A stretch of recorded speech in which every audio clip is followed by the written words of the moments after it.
8th class के सभी बच्चे ध्यान दें। आज हम 8th क्लास के लिए 3 इम्पोर्टेंट क्वेश्चन लेके आए हैं, जिसमें सभी बच्चे देखेंगे इस तरह के सवाल को हम कैसे सोल्व करते हैं। तो पहला क्वेश्चन है, if x equal to 2 then find the value of 2x² plus 7x minus 5। इसका मतलब क्या है? इसका मतलब ये है कि यदि x का मान 2 है तो जो हमारी पोलिनोमियल दे रखी है, क्वाड्रेटिक इक्वेशन दे रखी है, उसकी वैल्यू क्या आएगी यदि x की वैल्यू 2 है। तो इस तरह का क्वेश्चन में हम कैसे सोल्व करेंगे? इस तरह का क्वेश्चन में हम x, जहाँ भी हमें x दिखाई दे रहा है क्वाड्रेटिक इक्वेशन में, वहाँ 2 रखेंगे। जैसे देखो, अगर हमारे पास here x equal to 2, then तो ये जो मेरी क्वाड्रेटिक इक्वेशन है ना, इसमें हम x की जगह 2 रख देंगे। तो ये हो गया 2, x की सीट पे 2 आ गया, प्लस 7 इंटू 2 माइनस 5। अब इसको सोल्व करेंगे। तो जैसे ही मैं इसको सोल्व कर रहा हूँ, 2 का स्क्वायर कितना हो गया? 4। तो ये हो गया 2 इंटू 4 प्लस 7 इंटू 2 14। अब इसको सोल्व करो तो ये आ गया 8 प्लस 14 माइनस 5। जब ओवरऑल इनको हम सोल्व करेंगे तो ये आ जाएगा 17। कितना आ जाएगा? 17। ये मेरा आंसर।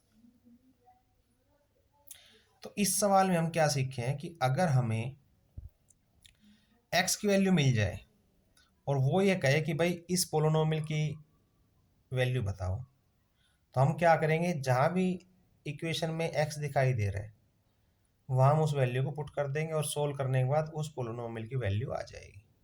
जैसे इसमें हमने x की जगह क्या पुट किया? 2, और सोल्व करने के बाद क्या आ गया? हमारा आंसर आ गया। सेम अगला क्वेश्चन है, सेकंड क्वेश्चन पढ़े सारे बच्चे। सेकंड क्वेश्चन है, if y equal to 1 then find the value of y² plus 5y minus 7। इसमें भी हमें क्या करना है? y की सीट पर क्या पुट कर लेना है? 1। तो देखो कैसे सोल्व करेंगे। हियर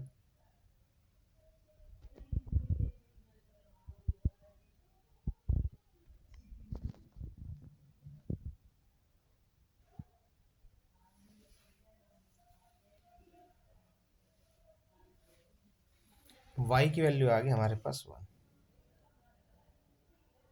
देन अब यहाँ जो y है तो इसकी सीट पे 1 पुट करो, प्लस 5 माइनस 7। एंड 1 का स्क्वायर क्या होता है? 1। 5 1 जा 5 माइनस 7।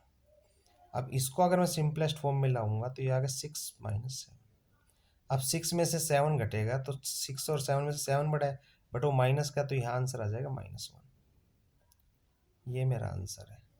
तो बेसिकली देखा जाए तो दोनों क्वेश्चन में हमने क्या किया है? एक वैल्यू, जो वेरिएबल की वैल्यू हमें मिलती है और हम उससे पोलिनोमियल की वैल्यू निकाल लेते हैं। अब थर्ड क्वेश्चन में क्या है? थर्ड क्वेश्चन में पोलिनोमियल में 2 वेरिएबल है। जैसे जो थर्ड क्वेश्चन है उसमें क्या है? x की वैल्यू तो 2 दे रखी है और y की वैल्यू क्या दे रखी है? -1। तो अब वैल्यू किसकी निकालनी है? 2x² माइनस 3y प्लस 7 की। तो इट मीन्स इस पोलिनोमियल में हमें 2 वेरिएबल दे रखे हैं, एक x और एक y। तो कोई बात नहीं, हमें यहाँ भी तो वेरिएबल की वैल्यू अलग अलग मिल रही है कि x की वैल्यू क्या है? 2 है, और y की वैल्यू क्या है? -1। तो ये सवाल हम कैसे करेंगे? देखो,